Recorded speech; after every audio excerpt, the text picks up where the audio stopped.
So you love the idea of voyages, and you love the idea of traveling to strange places, but maybe, just maybe, sailing on the open seas is just no longer for you. You're looking for something a little more, I don't know, vibrant. Well, I've got just the thing for you. Wildsea. Let's go.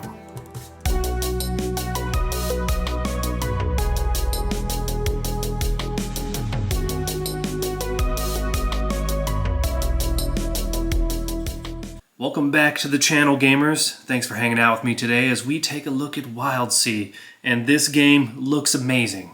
I'm Sacred, this is the Sacred Art of Gaming, where we like to explore the ideas of tabletop RPGs together and everything that it has to offer us. Now, Wildsea specifically, for additional context. This year, so far, probably as expected, I've been loving Fabula Ultima, and I've been loving Land of Veen. Something that's not out yet is Twilight Sword, which I've also been loving, and we'll see when it's fully out. I think it's this year. And I was not expecting I had my suspicions about Wildsea for a while, but man, this thing really knocked my pants off. First of all, the book. This book, it's got this sweet binding on the end here. This is just extremely high quality. You got the ribbon, of course. And the strangest thing that might stick out to you is that this is in landscape, which is a bit strange. I don't disagree. But I'm starting to wonder, should maybe what I've been doing this whole time has been wrong with the vertical, standard layout. Maybe this is better. I don't know. I'm kind of mixed on that. But the layout in this book, phenomenal. The art, phenomenal. Everything is top tier. Now let's jump into the content of what the hell is Wildsea. As you may have imagined, all right, here are all of the contents of the book. We're looking at 400 pages here. So now the core concept, the setting of Wildsea, the thing that makes it special, the main thing, is that you are no longer sailing the seas. I don't even know if seas exist. I'll tell you what does exist though. What does exist is massive trees that just destroyed a majority of the world whenever they just shot up out of nowhere. The trees were growing faster than they could deal with. The technology up to this point has been kind of older industrial age to my knowledge. But with everything being covered in trees, with the exception of some mountaintops, for example, we have some things that change. It changes the whole world, which is crazy. So here's our core concepts. The treetops are the seas, and there are levels to that. And there's ports on what little solid ground remains, so you'd imagine the mountains, for example, being very important in this world. Land is scarce and valuable, yes. Plant growth is rampant. Open flames are forbidden. I love this idea. So now you're taking the idea of the trees being the main way to travel. If those trees catch on fire, now you're looking at a forest fire that is just, it's gonna be insane, right? It's gonna wipe out everything. So with that said, how do you cook? How do you do battle? How do you power the ships that you're gonna traverse the trees on? All good questions. The economy is barter-based, and it's a weird, weird world. Absolutely. Here are some things to keep in mind, and it gives you a rough timeline as to how everything goes. This book's pretty massive, so we're going to kind of go through it at a breakneck pace, but I do want to mention chrysarin. This is the mutative chemical substance found all across the Wildsea, often particularly concentrated in leaves and tree sap. Now, this is what drives both the rampant growth of Wildsea plants and the hyper-accelerated evolution of its creatures. So this is the reason why a lot of this stuff is crazy weird. A rift being something that is a big hole in the trees. So it would almost be kind of like a whirlpool, sort of, I guess. But with there not being the canopy up at the top, it's a way for you to dive. It's like a massive sinkhole, right? And that allows things to go in and out, which could be you. And we're talking about, this is miles. These trees are massive. And then every now and then you do have a tall shank, which is a massive tree that dwarfs even the iron roots. So the standard trees, this is a tree that stands out even above those. All right, I think that's good there. And then we kind of want to talk about the layers of the sea. So there's the skies, of course, which is above you. We have the thrash, which is the topmost layer of the great iron-rooted trees that make up the Wildsea. The thrash is a place of life and trade. And, you know, the forest, the mountaintops kind of go above those. Below that is the tangle. So imagine, like, if you were to break down the layers, if you were to break down, like, the ocean into layers, that's kind of what's happening here. So through the thrash, now the tangle. Though the thrash is thick enough to sail, it's the tangle that most large ships rest their hulls on, where the branches of the sea begin to thickly intertwine.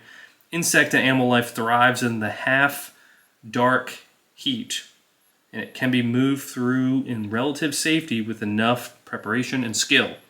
Then we have the sink, where wrecks often lodge themselves and the largest creatures of the Wildsea rule. As thick as the tangle, but far more dangerous. So you're seeing as we go deeper, it gets more dangerous. Then we have the drown. Point of no return. The drown is where branches thin and light dies. The trunks of the iron roots loom in the darkness, some hundreds of feet across. There are huge areas of the drown that have never seen the sun, and others where the gulf between iron root trunks defies mere distance. Then lastly, the darkness under eaves, the roots of the sea in the bones of the old world. The less said about this place, the better. So this being like the ground floor. You know, I used the ocean as layers. Honestly, it's really just like the rainforest. The rainforest has layers. We can use that. We're spending a lot of time up front here, but I think this is worth it. We have the core four, which of the races, we'll say. We have the Ardent, the Ectus, the Gao, and the Zelicrae. The Zelicrae. I don't know how you say that. But I love the races. I think the races are really cool. So the Ardent over here, which is ancient humanity. The Ectus is going to be fibrous cactoids. You have the Gao, which are grown rather than born, and they live in fungal colonies. Then we have these guys. The Zelicrae, maybe my favorite. This comes from something I love in Gloomhaven, where there's a character class and race where it's like a combination of a hive mind of insects working together. This is that, but it's specifically spiders, thousands of them, and they kind of like have silk around their body to kind of mimic a humanoid. Then we have the Rising Three, which gives you the Ironbound. The souls of wrecked ships sometimes gather material from the shattered hulls around them, creating a body where they can escape the loneliness of the open waves. We have the Ketra. They're like the Ardent, but they are descendants of humanity long consigned to the churn of history. Unlike the Ardent, they were trapped below the new wilds as the Verdancy tore across the world. And then lastly, these cute guys, the Mothrin. They're moths. Short-lived, but determined to fill their time with meaning. Mothrin are fast, fragile, and often wildly decorated. Very cool. And then Wild Sailors. That is likely what you're going to be. You get a crew, you get goals, you get all of this fun stuff to play with. As I was going through this, I could not help but draw a line to Blades in the Dark. Which Blades in the Dark, I feel like that's an amazing thing to be compared to. Blades in the Dark, to me, is like a halfway point between like Powered by the Apocalypse and more standard traditional games. You're going to see a lot of that. You're going to see a lot of like the ability to manage a crew at whole, as well as your specific character and their role within the crew. Traveling, wave walking, sailing, ships. Notice this ship is very different than what you may have imagined. Remember, no fire, but we do have this like chainsaw apparatus here where it's cutting through the tops of the waves. Really cool stuff. There are other dangers at sea to consider, like the Crezerin, the spores, the seasons, the flora and the fauna. You also have mire, which is interesting, so that's kind of like the drama that's going on the ship. And then, of course, flame. Very bad. There are civilizations that do exist, but, I mean, this is probably more along the lines of, like, the Caribbean during, like, Pirates of the Caribbean times. A lot of bartering, a lot of ports. Give you an idea of some of the common technology within this book. You've got things like ship-mounted chainsaws, chemical engines, salvage-made clockwork, chains, ropes, and pulleys, bone-carved blades, crossbows and other string-tension weapons, and chemical propulsion firearms. Rarer technology could be things like punch card-minded constructs, complex springwork, ceramic batteries, electromagnetic arrays, and then for pre-verdant technology, we've got wheezing bellows-driven airships, complex counting machines used in shops across the world, data storage devices now rendered unreadable. So there's almost like a Numenera kind of feel to it in a way. So this uses the Wild Words engine. This is the framework. You will be the Firefly if you are the GM. You're going to build a dice pool where you're going to, and there's a page here that spells this out a little bit better, but very similar to Blades in the Dark, where you're looking for a 6 on those D6s. The more D6s you roll, the better. A 5 and a 4 are like a weak hit, and then a 3, 2, 1's like a miss. Let's take a look at the character sheet. I feel like you can always learn a lot of cool things from the character sheet. You have your edges over here, which kind of acts like attributes, and then you've got skills, which act like skills. A lot of fun background information for your character, which I feel like is really going to drive a lot of this. You have your aspects, which are kind of like your abilities that you would have, and then you have your crew sheet on this side. A lot of cool stuff for your crew sheet, to include things like what your ship consists of, like the different armor, the speed, the saws, the stealth, the tilt, and then the design of it, the fittings, what your undercrew is like, your reputation. Amazing. As you would imagine, they're going to use some form of clocks, with this being similar to Blades in the Dark. Something that I did want to point out, that they're using tracks, and they have something called burn. So burn is a special kind of mark that can't be cleared without expending considerable extra effort, represented by putting a cross through whichever box is burned rather than the usual line, like so. The Festival of Hives in this example. It's usually the result of a serious event or complication with lasting consequences. I dig this a lot because this kind of adds another layer to clocks and progress tracks. I dig it. I may use that in other games. Here are actions as I stated earlier. Building the dice pool, you have your edge where you get 1d6. Your skill or language, you can get up to an additional 3d6. And then advantage, you can get up to an additional 2d6. And then here are your results. Something that is a little spicy, which is here, actually. And that is, oh, you know what we didn't talk about? Doubles. If you roll doubles, you get a twist. I love that they added that. Probably use that in Blades in the Dark retroactively now. But as I was saying, cut. So this is going to be something where you can add difficulty, you can add precision, or impact. What the hell does that mean? Well, the thing that you're trying to do is especially difficult. You're actually going to cut away, let's say the cut is 2, your highest 2 rolls. So in this example, a roll of a 1, 5, 5, and 6 would usually give a result of 6 with doubles, but if you had to cut 2 results, you'd remove a 6 and a 5, giving a new result of just a 5, no doubles. We mentioned difficulty. It's something that's particularly difficult. Precision, so maybe you're aiming at a weak spot on an enemy. And then impact, you want to do more damage than usual. You'd have to request that before you roll your dice, or you're trying to, do some type of like reckless shot or something where you're a little bit of risk for reward. Scenes. I don't think we have to go too deep into scenes, but it does cover that. Something that I do think is worth mentioning is they have these golden rules of combat. You don't need a weapon to enter the fray. You don't need combat skills to help out your crew. Focus is fluid and still determined by the narrative. Focus gives you the opportunity to do more than just attack. You'll never die before you're ready. And a foe undefeated is not a combat fail. So there's a lot of good stuff in there, especially the ability to be involved in combat without trying to kill someone with a weapon. Now with this game, the roles are going to be player facing. So we do have a couple of examples of what combat would look like when you're attacking versus when you're defending, and what it would look like with doubles, with a triumph, etc. Montages. This is kind of like downtime. Because we have progress clocks and progress tracks, building on projects and getting resources, as you'd imagine with this game, it's a big part of things. Traversing the waves. The journey is very important with this game, as you would imagine. They actually have some sequences for that. So departing, your progress and encounters, and then your arrival. So I think that's pretty neat. You kind of have some planning before you actually depart. Something that, if it's in here, I haven't seen it. It is like 400 pages. But I almost wish they took Blades in the Dark, the concept of planning, into this where you can do like a flashback. Maybe that's more tied to like a heist. I don't know. I think I would have liked to have had that, because planning for everything is just always impossible in these games. So as you're making progress to your destination, whether you're at the helm or you're on watch, you have different watch roll results, weather watching, different discoveries that can be made along the way.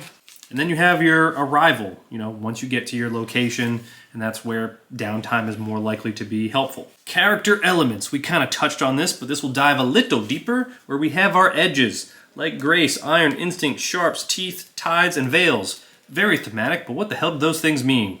Well, grace is an edge of elegance, precision, and agility.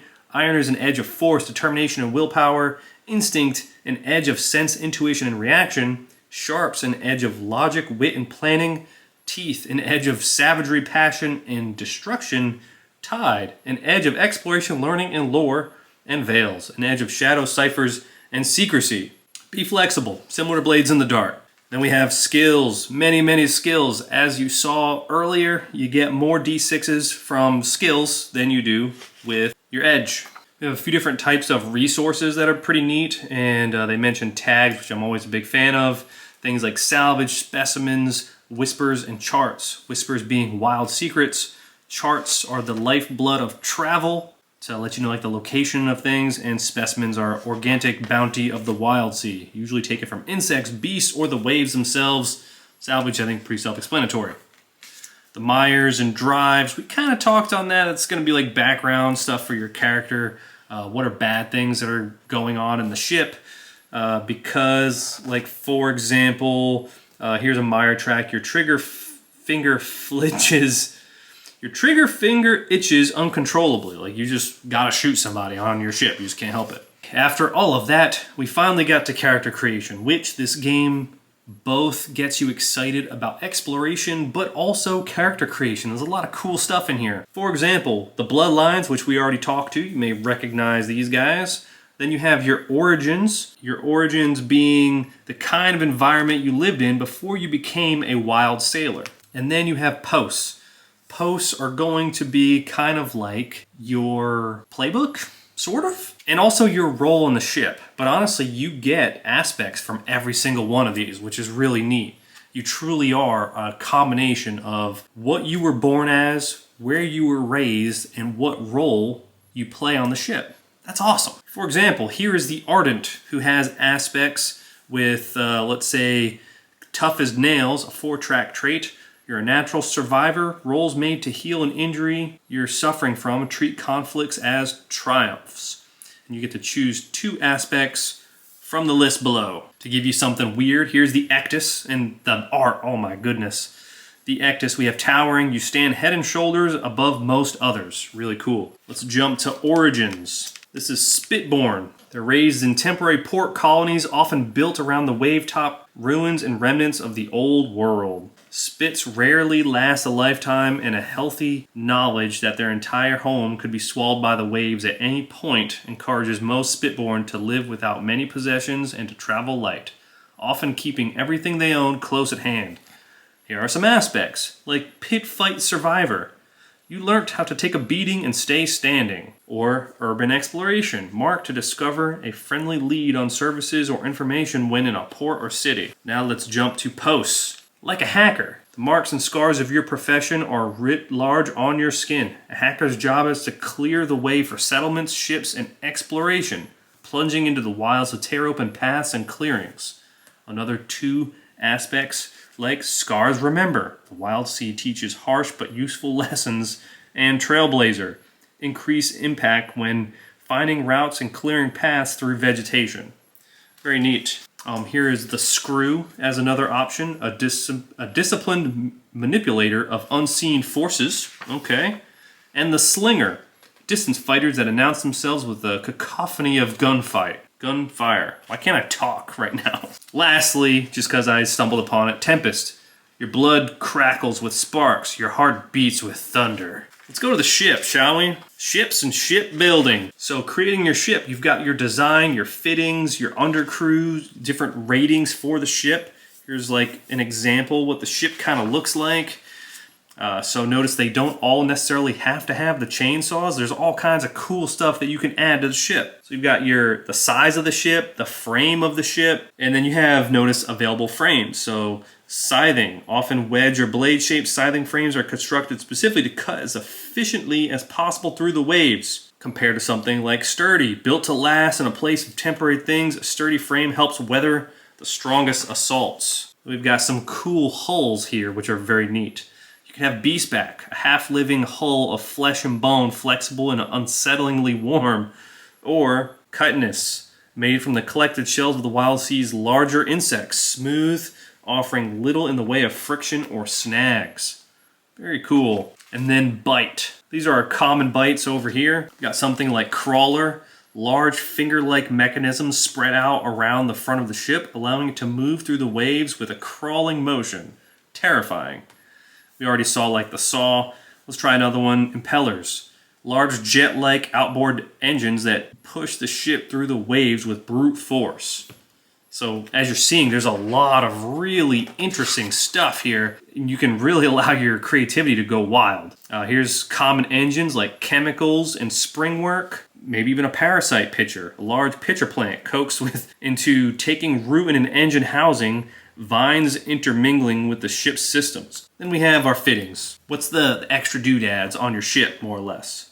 Here's a really weird looking one, my god. And then additional stuff that you may have on your ship. You can really customize this and add on to it as you play. Fun stuff like armaments, which are optional, and deck weapons, really cool. Look at this art, man. You can have packs of like beasts and insects for your ship. And then we also mentioned like, is this all under the undercrew? Yeah, undercrew, gangs, etc. It's a whole section for the Fireflies role, like the GM's role. We're not going to dive too deeply into this. I do like the unsetting questions for session 0, just to kind of like, if you're playing in a group, get everyone on the same page and kind of build the world together. And they give you some guidelines for what to expect for a classic Wildsea session, like a scene of exploration, a transition from place to place, a journey or moment of physical travel, a time for crew to interact with each other, a time for the world to shine, and a discovery of something new or unexpected. Something that I really dig in any game is whenever they have a section for